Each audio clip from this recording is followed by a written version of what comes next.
Kitui in Kenya. Welcome.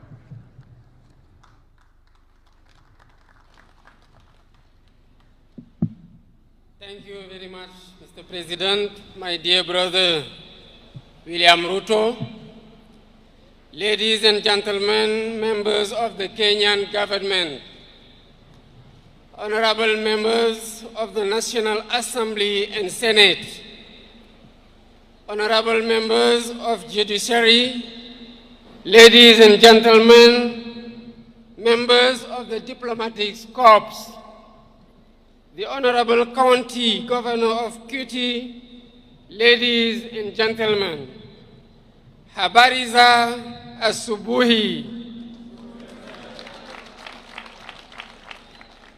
Before I begin, I would like first to take this opportunity to renew the heartfelt condolences of the people of Senegal to the brotherly people of Kenya on the passing of Mr. Raila Odinga, a former Prime Minister and a great leader in the political history of Kenya.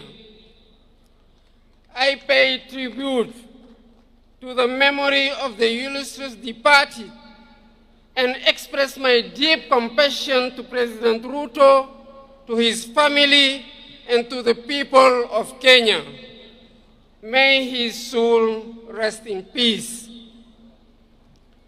I would like to thank President Ruto for the warm welcome and all the attention we accorded to me and my delegation since our arrival in this brotherly country, home to the wonders of Masai Mara and Kilimanjaro. I am here in the invitation of my brother, President William Ruto, as a guest of honor on this day celebrating Kenyan heroes. I express my gratitude to him for this gesture that shows the excellent quality of relation between our two countries. I'm also here because I'm deeply committed to the duty of remembrance. Our heroes deserve all honors. They deserve our respect. They deserve our admiration. The celebration of Kenyan heroes who risked their lives fighting for the independence of their country is a great tribute that commands respect and pride. The members of Mau Mau National Liberation Movement suffered fierce repression at the hands of those whose sole aim was to perpetuate the colonial order. Jomo Kenyatta, Achieng Oneko, Bildad Kagia, Fred Kubai, Kangu Kurumba, Paul Kay, and their companions suffered the worst horrors of the colonial power, leading to the death of thousands of Kenyans, countless arrests, torture, and massive internment. Their fate is a reminder that colonial history is not just about enslavement, but also and above all about struggle, dignity, and justice too long delayed. I would like to seize this opportunity to pay tribute to these worthy sons and daughters of Kenya and African whose memory must be etched out into our collective consciousness. I'd admire their courage and determination in the anti-colonial resistance. With their blood and sweat, they wrote a great page in the glorious history of liberation. Ladies and gentlemen, colonial repression was not an isolated case in Kenya.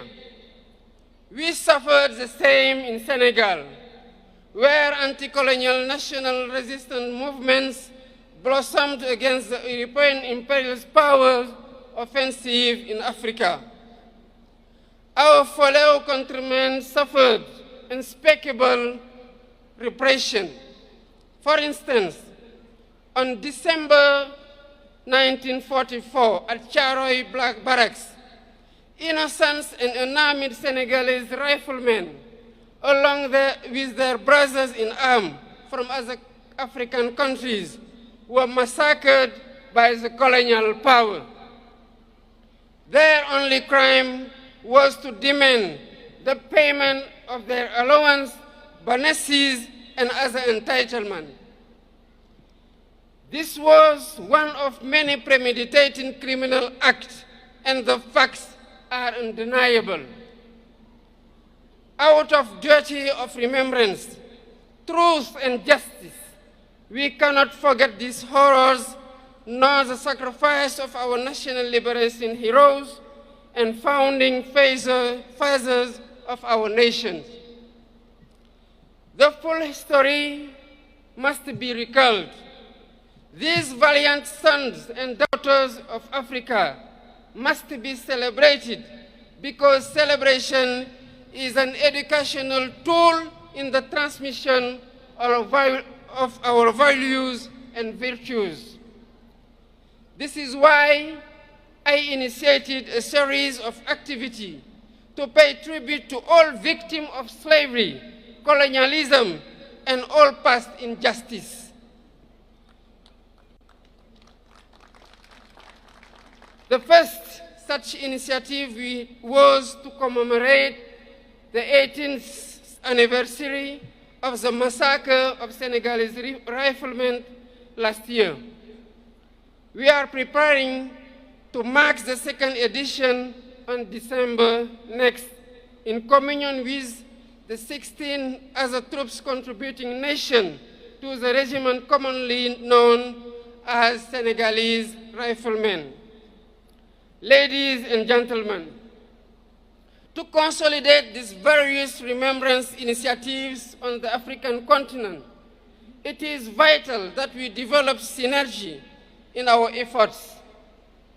I am on the view that to reclaim our history and restore the memory and dignity of these valiant Africans, we need to take several steps, including, first, build monuments and museums in honor of our heroes to serve as open spaces of reverence and remembrance. Second, build documentation and research centers to keep records, testimonies, and narratives about our heroes, while supporting research and education on this history of great African resistance fighters against slavery, colonialism, and worse form and injustice. Third, our streets, public squares, and buildings shall bear the names of our heroes so that their sacrifice and faith of arms be etched into our daily life and collective history. Fourth, teach our history in our education curricula. Thus, future generation will grow up with a thorough understanding of these episodes of our past. Fifth, initiate throughout Africa days dedicated to our heroes, like the one we are celebrating today.